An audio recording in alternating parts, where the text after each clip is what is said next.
आज की वीडियो में मैं आपको फ्रंट शॉकर्स और रियर शॉक एब्जॉर्बर के बारे में बताऊंगा।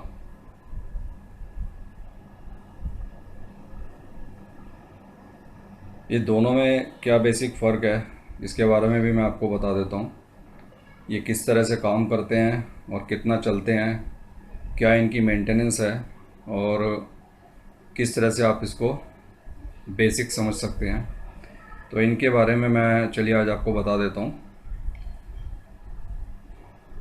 देखिए, ये पीछे का जो है इसको शॉक एब्जॉर्बर कहते हैं। ये शॉक को अपने में समा लेता है। जो झटके पड़ते हैं हमारे को बाइक से, गड्ढे वगैरह के, तो उसमें इस वाले शॉकर की मेंटेनेंस काफ़ी कम होती है। ये शॉकर जो है आपको ना के बराबर ही तकलीफ़ देगा, और यदि किसी की बाइक के अंदर ये प्रॉब्लम कर रहे हैं तो इसको तुरंत जांच करवा लें, नहीं तो पीछे का स्ट्रक्चर आपका बैठ सकता है या फिर कोई ना कोई जगह पे ये प्रॉब्लम दे सकता है। और इसके बारे में आपको बता दूं, शुरू शुरू में ये ओरिजिनल आते थे यामाहा के, और बाद में अगर कंपनी के ऑथराइज डीलर से अगर आपने परचेज़ किए हैं तो एस्कॉर्ट्स के आते थे। तो मेरी बाइक के अंदर पहले यामाहा के लगे हुए थे। मैंने जब फिटनेस कराई तो उनको चेंज करवा दिया और एस्कॉर्ट के लगवा दिए। ये देख सकते हैं आप। लेकिन पुराने वालों में भी कोई फ़र्क ही नहीं आया था, सिर्फ उसका ये कलर थोड़ा सा फेड हो गया था, और बाकी मैंने उसको कलर वगैरह करवा के अपग्रेड करा के संभाल के रखे हुए हैं। मैं कभी वो लगा देता हूँ तो कभी ये भी लगा देता हूँ, मर्जी है, कोई सा भी लगा सकते हैं, लेकिन बार बार चेंज नहीं करते रहना चाहिए। और उसके बाद इसके बारे में मैं आपको बताऊंगा कि ये जनरली अगर आप बाइक को अच्छे से मेंटेन करते हैं कभी परेशान नहीं करेंगे। बाइक के ऊपर यदि लोड ज़्यादा दे रखा है, चाहे वेट वाइज दे रखा है या आप उससे ज़्यादा लोड खींचते हैं, तब उस कंडीशन में ये आपके ख़राब हो सकते हैं। क्योंकि कंपनी कहती है कि अगर आप इसके ऊपर चल रहे हैं तो आगे और पीछे की सवारी दोनों को मिला के 162 केजी का भार इस पे डालना चाहिए। इसके ऊपर वेट डालने के लिए मना किया हुआ है। उससे इंजन की शक्ति पर भी फ़र्क पड़ता है और बाकी पार्ट्स पे भी फ़र्क पड़ता है। तो होता क्या है कि ये जनरली स्प्रिंग आपके बैठ जाएंगे, और ये जो वेट मैंने बताया है ये आपके जो साथ में सामान होता है उसको लेकर के है, और यदि उससे ऊपर अगर आप इसको कैरी करते हैं तो आपके शॉकर्स ख़राब हो सकते हैं। इसकी मेंटेनेंस में ये है कि अगर आपने उससे ज़्यादा वेट नहीं डाल के रखा तो ये कभी भी ख़राब नहीं होंगे। और स्पीड ब्रेकर पर यदि आपने दो व्यक्तियों को बिठा के बहुत तेज़ उछाली है बाइक, तो उस केस में भी ये बैठ सकते हैं, और बैठने के परिणाम से ये आपको नीचे जो झटके लगते हैं उनको ये एब्जॉर्ब करता है, वो ये करेगा नहीं, और परिणाम ये होगा कि आपको बैकबोन में प्रॉब्लम हो सकती है और झटके आपकी पीठ पे आ सकते हैं, जिससे कि आपके शरीर में प्रॉब्लम हो सकती है। तो इनका ठीक होना बहुत ज़रूरी है।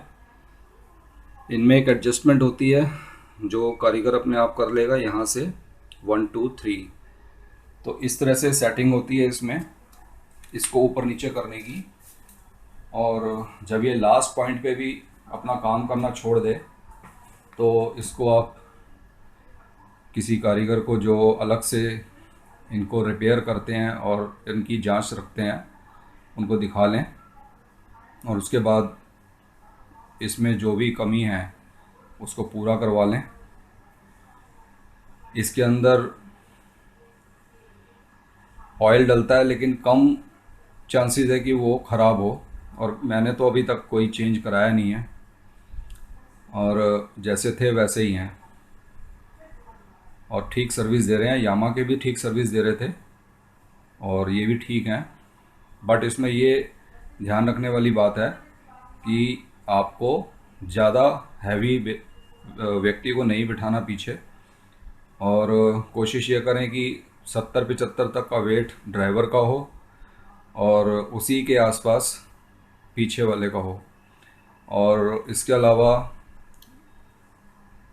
उसमें जो वेट है वो ज़्यादा ज़्यादा 10 किलो का हो तो जाके 160 के आसपास आपका टोटल वेट बन जाएगा। इससे ज़्यादा कैरी ना करें। और यदि आप इसको अपनी बाइक में परखना चाहते हैं तो आप किसी भी स्पीड ब्रेकर से, मैं ये तो नहीं कहूँगा कि आप किसी गड्ढे में ले जाएं, उससे टायर की अलाइनमेंट भी और रिम की अलाइनमेंट भी ख़राब हो सकती है और बॉडी स्ट्रक्चर पे भी फ़र्क आ सकता है। आप इसको जब भी किसी स्पीड ब्रेकर के ऊपर लेके जाएं और जैसे ही आप उतरेंगे तो 2 व्यक्तियों को बिठा करके, यदि आपकी बाइक आवाज़ करती है, चूं चूं की आवाज़ करती है, जैसे ऑयल कम हो रहा है तो स्प्रिंग में प्रॉब्लम है, जंग खा चुके हैं, या फिर अगर वो ठीक तरह से एब्जॉर्ब नहीं कर रहा और नीचे आवाज़ नीचे की बॉडी में टकरा रहा है, स्प्रिंग काम नहीं कर रहे, पूरी तरह से दब रहे हैं और आवाज़ कर रहे हैं, तो आपके शॉकर्स ख़राब हो चुके हैं। तो आप तुरंत उनको चेंज करवा लें, नहीं तो आपका सारा ये प्रेशर जो है बॉडी के स्ट्रक्चर के ऊपर जाएगा। तो आई होप कि आप लोग पीछे के शॉक एब्जॉर्बर के बारे में समझ गए होंगे, और इसी प्रकार से आगे का होता है। आगे का जो होता है वो टेलीस्कोपिक शॉकर्स के नाम से जाना जाता है, क्योंकि इसका जो स्ट्रक्चर है वो टेलीस्कोप की तरह ही माना जाता है और जापानीज़ डिज़ाइन होता है। ये ज़्यादातर ये जितनी भी बाइक्स, रेसिंग बाइक्स हैं या फिर ऊपर से जंप कराने वाली बाइक्स होती हैं, उनके लिए बिल्कुल एकदम परफेक्ट होता है, क्योंकि इसमें ऑयल का भी यूज़ होता है और सिलेंडर का भी यूज़ होता है और स्प्रिंग का भी यूज़ होता है। तो आपको जब इन चीज़ों का, तीनों का समावेश होता है चीज़ों का, तो आपको कोई भी गड्ढा महसूस नहीं होता और आपके हाथों में कोई कंपन या झटका नहीं लगता जब भी कोई गड्ढा आता है, क्योंकि सारा ये एब्जॉर्ब खुद ही कर लेते हैं। अब इसमें होता क्या है कि इसमें एक सिलेंडर होता है, स्प्रिंग होता है, इसमें गास्केट होती है, इसमें ऑयल सील भी होती है, और ये इसको कहते हैं डस्ट कवर। ये बाहर है, केवल डस्ट कवर ही आपको दिख रहे हैं बाहर, बाकी सब चीज़ें अंदर होती हैं और ये सब आपको नहीं खोलना चाहिए। ये इसका ड्रेन है। और अब इसके बारे में मैं आपको बता दूं ये कैसे ख़राब होते हैं। जनरली होता ये है कि या तो आप सिटी में रहते हैं तो ठीक ठाक सड़क को यूज़ करते हैं और अचानक कोई गड्ढा आ जाता है और आप 60-70 की स्पीड पे हैं, तो उस गड्ढे से जब ये गुज़रती है तो ये ऑयल सील तोड़ सकती है अपनी। और जैसा कि देखो, मैंने पहले भी बताया था कि जो भी पार्ट आप लगाते हैं इंटरनल एसेसरी को छोड़ के, अगर आप इंजन पार्ट या इस तरह के कोई पार्ट को यूज़ करते हैं जो कि अंदर से लगता है और जिसके ख़राब होने के बाद आपकी मेहनत और आपके पैसे बर्बाद होते हैं, ऐसी चीज़ों को ना लगवाएं। ऐसी चीज़ों को जेन्युइन ही लगवाएं।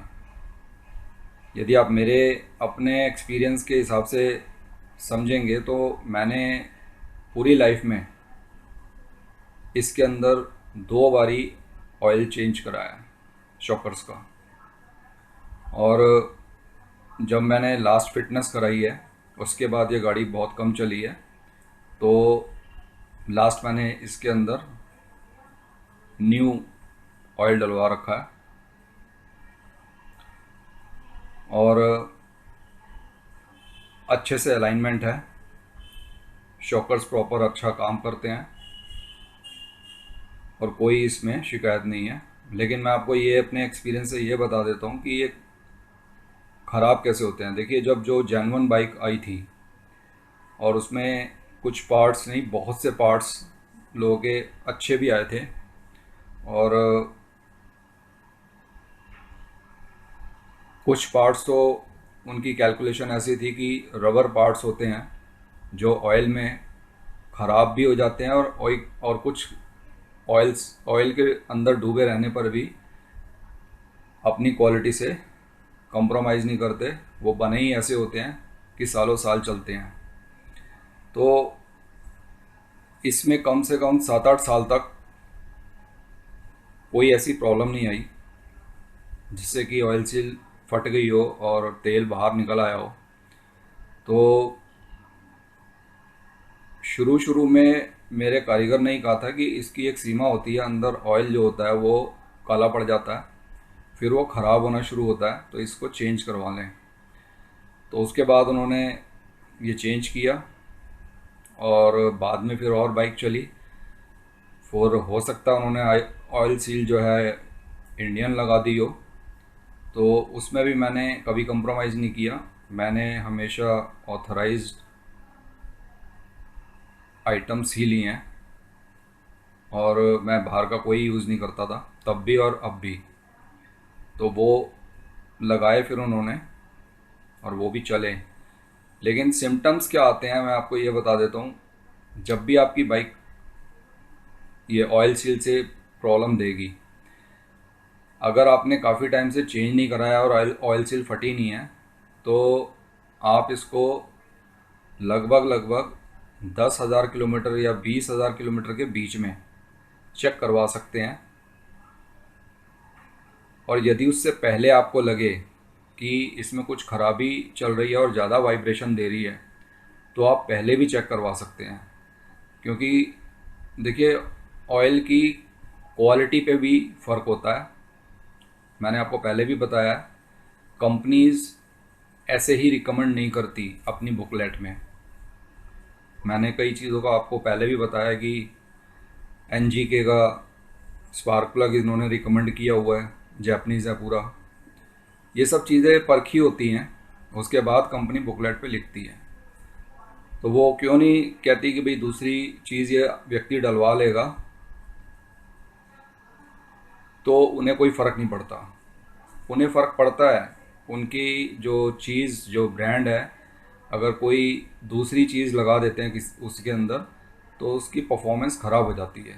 तो इस वजह से क्या है कि कंपनी उसमें लिख देती है कि आपको ये चीज़ डालनी है।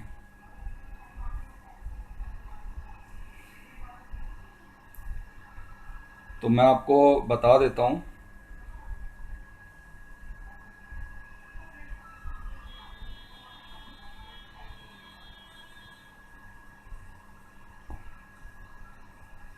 कि कौन सा ऑयल आप इसमें डलवा सकते हैं। देखिए, कंपनी जो है सर्वो का रिकमेंड करती है।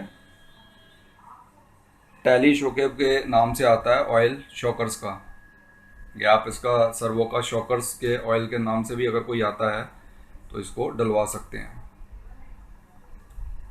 यहाँ मैं आपको बता दूँ, शॉकर्स के ऑयल हमेशा अलग आते हैं। तो उनकी एक ग्रेड होता है, उनकी कैलकुलेशन होती है। यहाँ पे मैं ये क्यों कह रहा हूँ कि लोग पहले से ही चला रहे हैं और उनको कुछ तकलीफ़ आ रही है जबकि ऑयल सील नहीं फटी, तो उनका रीज़न यही होता है कि जो ऑयल की जो थिकनेस है या क्वालिटी है वो उसके अकॉर्डिंगली सेट नहीं हुई है। तो इस वजह से आपने कोई लोकल तेल डलवा दिया या कोई अदर कंपनी का डलवा दिया जो उससे कंपैटिबल नहीं है, तो कंपनी रिकमेंड नहीं करती। तो हो सकता है आपको बार बार वाइब्रेशन आ रही हो, तो उसका रीज़न ये भी होता है कि ऑयल ख़त्म हो गया है, अंदर ही अंदर ख़त्म हो गया है। तो ऑयल की क्वांटिटी पूरी होनी चाहिए। आप इसको चेक करवा लें अगर ज़्यादा चला लिया है, या अगर आपने किसी गड्ढे को पार कर दिया है, सड़क पे चलते चलते अचानक आ गया है, रात के समय आ गया है या हाई स्पीड पे आ गया है, और आपको लगा है कि बहुत अच्छे से मेरी बाइक बच गई है आगे से, तो उस केस में तुरंत बाइक को रोक दें और सबसे पहले इसके फ्रंट शॉकर्स को चेक करें। वो उसी समय ही नहीं रिसेंगे, जब आप पहुंचेंगे मंजिल पे 1-1.5 घंटे में चला के तब पता चल जाएगा कि वो फट चुके हैं। ऑयल सील ऐसे ही जब कट जाती है तो आपको यहाँ से तेल निकलना शुरू हो जाएगा, यहाँ तक काला काला आ जाएगा, और जैसे ही तेल निकलेगा उसमें मिट्टी चिपकना शुरू हो जाएगी। या किसी के बाइक में भी ये आप सिम्टम्स देखते हैं तो ये समझ लीजिए कि उसके